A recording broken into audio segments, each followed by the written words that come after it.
As I said in the introduction, the preposition is one of the joining words. It connects a noun with other parts of the sentence. And so you notice very cleverly I highlighted in red all the prepositions on this page. So with other parts of the sentence, and the sample sentence down below. A postcard arrived for them from Bobby, telling about his trip to Canada. So that's what a preposition does, very simply. And on the next slide, I'll introduce you to a mnemonic device that will help you remember the preposition. So this is it right here, the preposition box. This is the mnemonic device that should help you remember what a preposition is. So it's a little word that helps you orient yourself to, or in relationship to, the box. So you're in the box, you're on the box, you're under the box, you're to the side of the box, you're going through the box. All these words are prepositions. And if you just remember what the preposition box does, it helps keep your prepositions nice and safe and snugly and for your use. So you can pull them out anytime that you need them in your speaking or writing. To look more closely, or another way to look at it, prepositions connect words, as I said. They connect nouns. So we have the preposition of, in the example over here, one of your problems. So that's a noun. Problem is a noun, right? They connect pronouns. Far from her. I had to stay away far from her. Okay, so hopefully there's no restraining order. It's just because I was on a trip, and so I had to stay away from her, but then I was able to return home. Okay, so anyway, and her is a pronoun. Okay, so and they connect noun clauses. So we have the again the preposition from where you are standing. You see, so where you are standing is a noun clause, and it's the object of the preposition from, or alternatively, upon entering the room. Upon would be a preposition, and entering the room would be the noun clause that it connects. So prepositions connect nouns, pronouns, and noun clauses. Okay, and they do a couple other things, and we'll get to that in the later part of this lecture. I've mentioned that prepositions can also have figurative meanings. So our mnemonic device is, of course, the preposition box, and so we're in the box, we're on the box, we're going through the box, and those are very literal meanings. Those are tangible, concrete meanings. But prepositions can also have figurative meanings. That means we're not to take them literally. So if I asked you to write an essay on your mother, I would hope that you didn't write it on her. That is, on her back. You didn't take a pen and scribble it on her skin. So that's not what I meant. I meant about your mother. And about would be another preposition. But in this case, we mean it figuratively. And so if you say that you know someone in love, perhaps you're not talking about the city of love, and it looks like the city of love would be somewhere in Saskatchewan, someplace in Canada. But that's not what you might mean. You might mean that you know somebody who is experiencing the emotion of love. So, and again, but in this case, in love, would be a figurative meaning of the preposition and not the literal, tangible meaning. An important concept for us to grasp is that of the prepositional phrase. For the most part, prepositions don't stand by themselves. They tie together, they combine words in a phrase, and that's known as a prepositional phrase. It's a phrase that begins with a preposition, okay, one of the preposition box words, and usually ends with a noun or a pronoun. So let's take a look at some of the examples that we have over here. Okay, so you let the cat out of the bag. Okay, of the bag would be the prepositional phrase. So it begins with the preposition of and ends with the noun bag. And that bag is the object of the preposition. Let's go there, for dinner. Okay, for dinner would be the prepositional phrase. He's in the vicinity of the main office. Okay, of the main office. So here we have the object of the preposition, office, modified by the adjective main, you see. So you can have other words inside the prepositional phrase. It doesn't just have to be the object of the preposition or the noun. The dog chewed on the stick. On the stick. is the prepositional phrase. You know, on being the preposition, stick being the object of the preposition, the noun object of the preposition. And by the way, that's a favorite activity of my dog. We go out for walks in the woods, and she just loves to pick up sticks and chew on them. Her favorite hobby. Anyway, back to the issue at hand. The lion was sleeping beneath the tree. So again, so you see the preposition underlined, you know, the whole word underlined and in red. Beneath, that's the preposition, okay, and tree would be the object of the preposition. My dog wandered far from home. So from, again, the preposition, home being the object of the preposition. And a long example, we went through the woods to grandmother's house by the river in the next county. So we have a series of prepositional phrases. You see, a sentence can have more than one prepositional phrase. And then I've also, down below, I've indicated the different prepositional phrases. Through the woods. Okay, through would be a preposition, woods would be the object of the preposition. To grandmother's house. Again, we have the preposition to.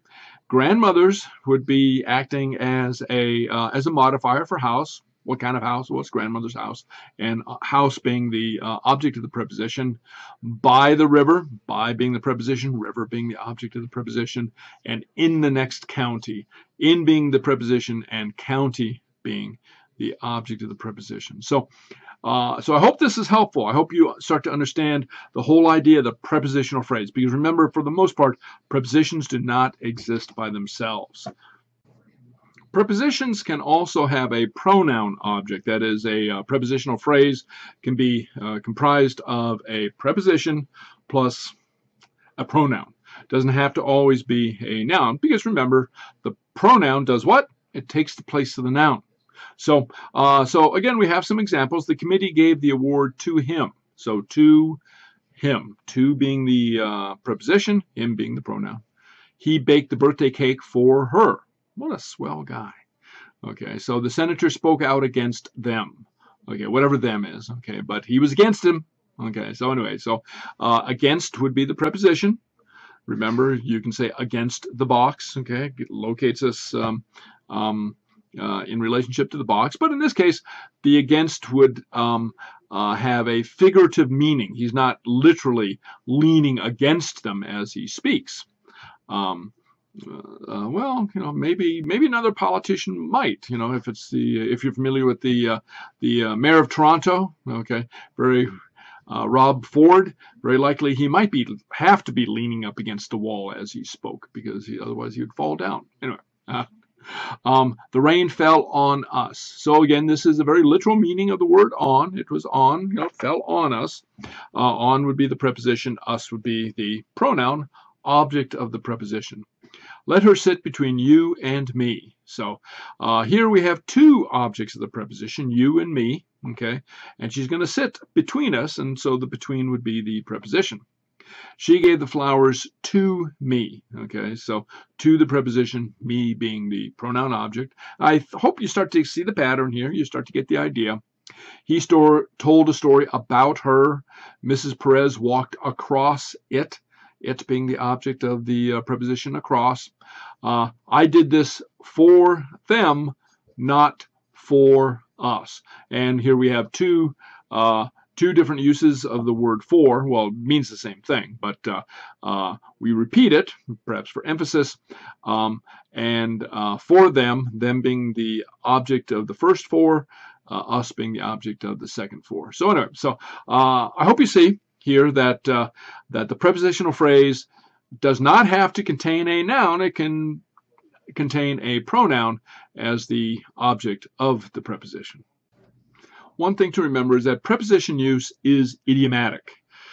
That is, sometimes the preposition used in a particular form, and I'll get to some examples, varies according to idiom. That is just the practice. It doesn't always make sense. Now, sometimes this varies from language to language. I mean, you might use one preposition in one language and another preposition that means something else in another language. I suppose this could be even more frequent in figurative uses, but sometimes even in quite literal ones. And so we see some examples here. So when you go sailing, you sail on the lake, but in the sea. Isn't that curious? I mean, you're still doing exactly the same thing. You're on top of the body of water. You're on the water, and you're sailing in a boat, but we say on the lake or in the sea. You would hike in the mountains or on the beach. That's odd, isn't it, once you think about it? Why are you in the mountains, but you're on the beach? I mean, you're literally on the mountain. You aren't inside it, but but that's what we say.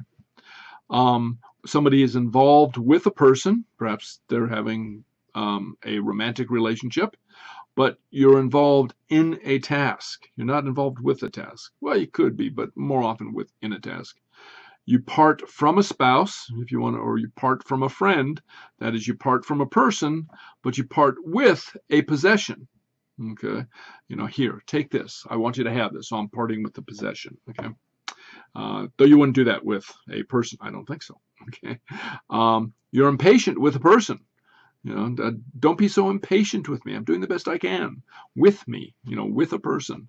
But you're impatient for something to happen. I'm impatient for Christmas to come is something I used to feel, certainly, when I was young.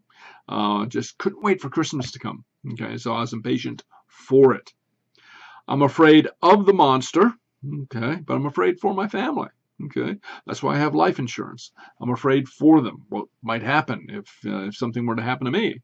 But I'm afraid of the monster. I'm not afraid for the monster. The monster can take care of himself. Okay, I agree to a proposal. Okay, I agree to your proposal. I think it's a good idea, but I agree with a person. I agree with you to your proposal. Okay, I compare to if I want to look at similarities. Okay. Let's compare one movie to another. But if I want to look at differences, I compare with that. And also sometimes we don't even use the word compare. We use the word something like contrast. But I live at an address, but on a street. Now that's curious. Again, the same thing. That's similar to the whole sailing idea, isn't it? On the lake or in the sea. Well, I live at an address or on a street. I don't live on an address, okay? And I don't live at a street, okay? So it's idiomatic. It's governed by idiosyncratic rules, by special rules that you just have to remember sometimes. And I lie in a bed, but on the couch. And again, same action. And same action or lack of action, just lying flat on a flat surface, on a flat, soft surface, but it's in bed or on a couch. So sometimes you have to remember these things, and I'm going to post a more complete list in the text, and you can look at it and have fun. You can amuse your friends, play parlor games, or at least that's what we used to call them, party games, okay?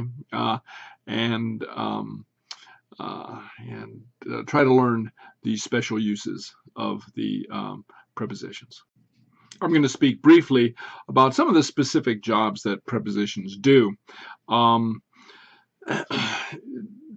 this is above and beyond, their function as indicating where we are in relationship to the box, to the preposition box.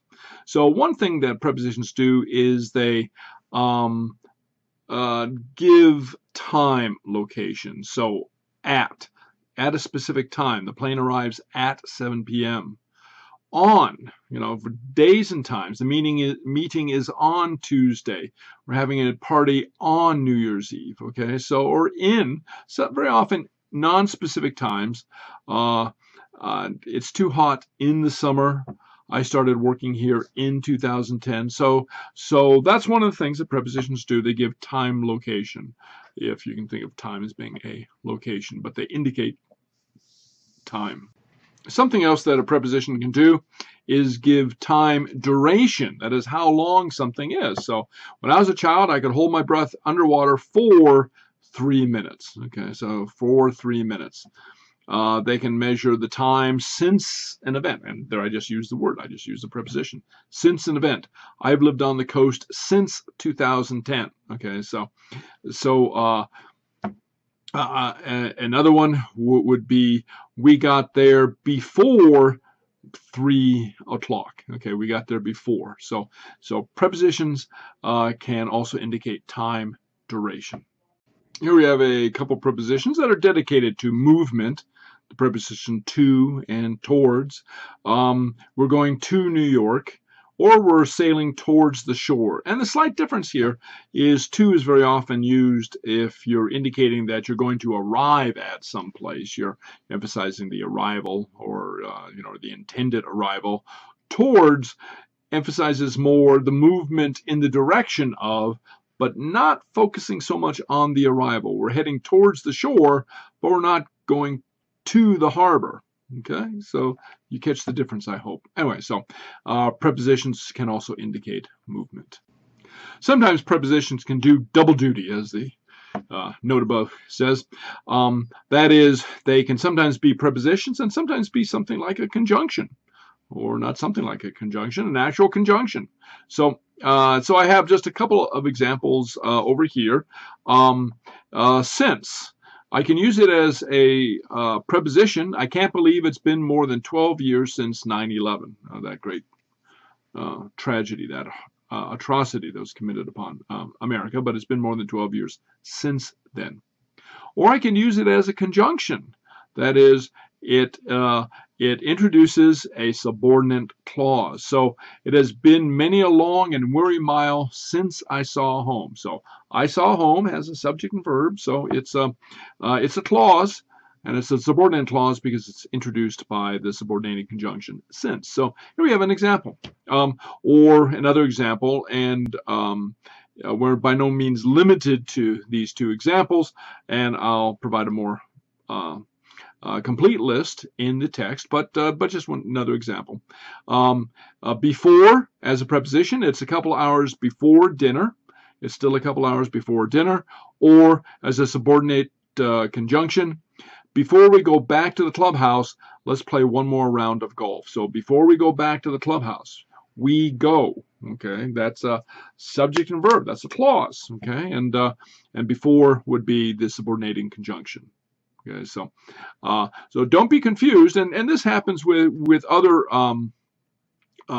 word forms as well, other words as well, that fall into more than one category. So you aren't always, or a word is not always locked into a particular category. Sometimes it can change hats, as it will, and serve in a couple different functions in different categories of parts of speech.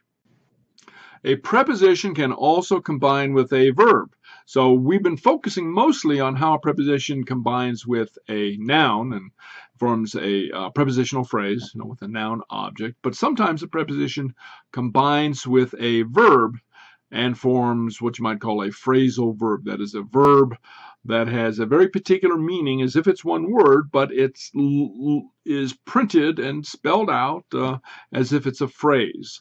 So we have some examples. The phrasal verb cut out.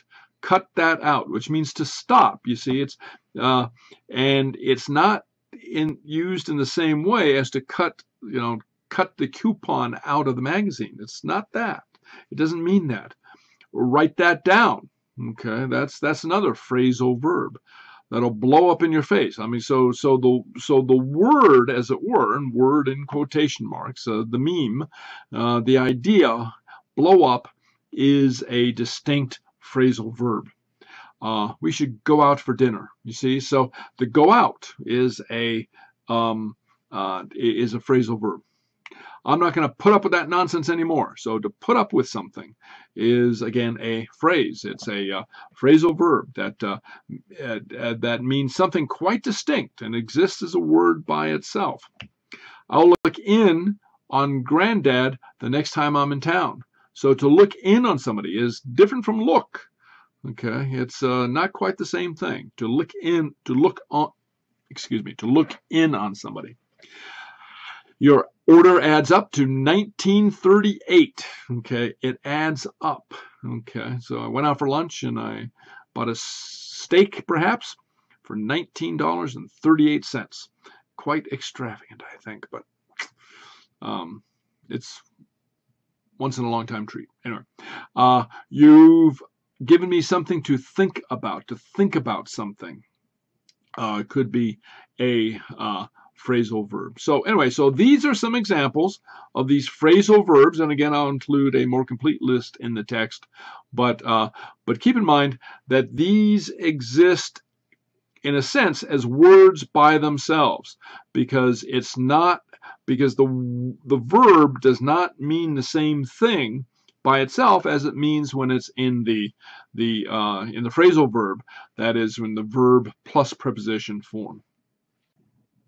To continue the thought from the previous slide about the phrasal verb, the new word, as it were, that's formed with a verb being combined with a preposition, just take a look at this one example about how the word work changes meaning depending on the phrasal verb construction. So you work for somebody, okay? You work in something. You work at something. You work upon something. You work off. You work out.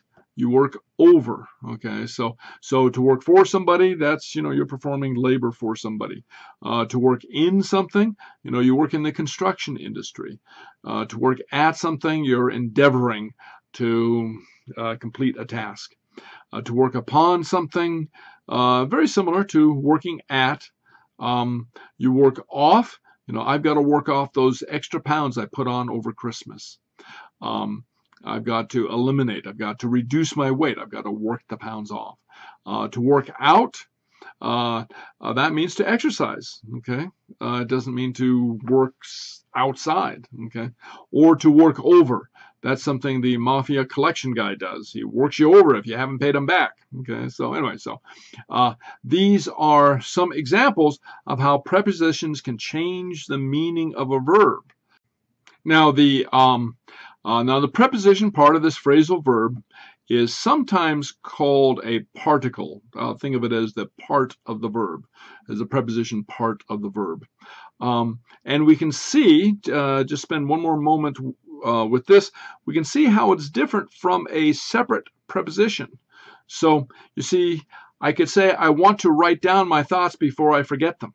Okay, write down my thoughts. And so that's one idea. I couldn't say, down my thoughts, I want to write before I forget them. You see, that's putting the preposition in the wrong place. But if this particle were acting as a regular preposition, it would head up a prepositional phrase, and you actually could say, down my thoughts. Okay, but you can't, because the phrase is the phrasal verb is to write down. Okay, so, and my thoughts is not the object of the preposition down, but rather it's the object of the verb. What are you writing? What are you writing down? I'm writing down my thoughts. Okay, so, and another example that we have over here is the nearest store is down the hill.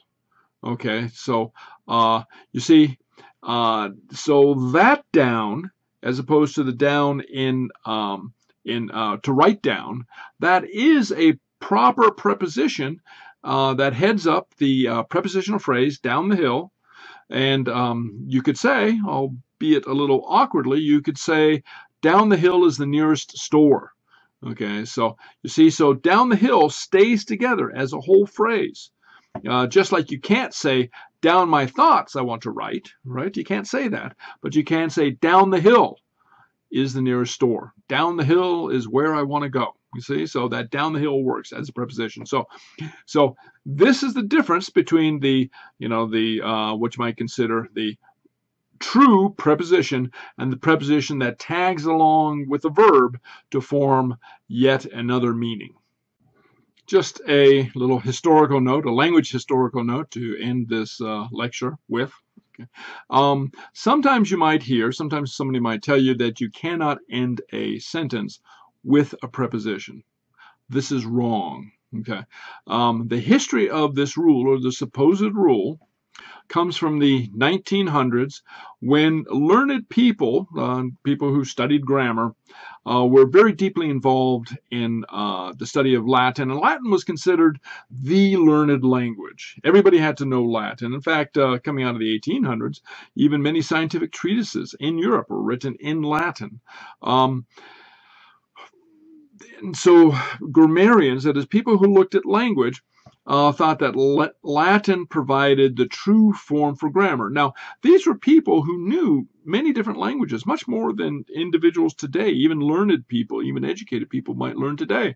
It'd be very common for an educated person to grow up learning Greek and Latin, perhaps Hebrew, and then to tackle and master some contemporary European languages. An English-speaking person might take on French and German, for instance, and have 4 or 5 different languages.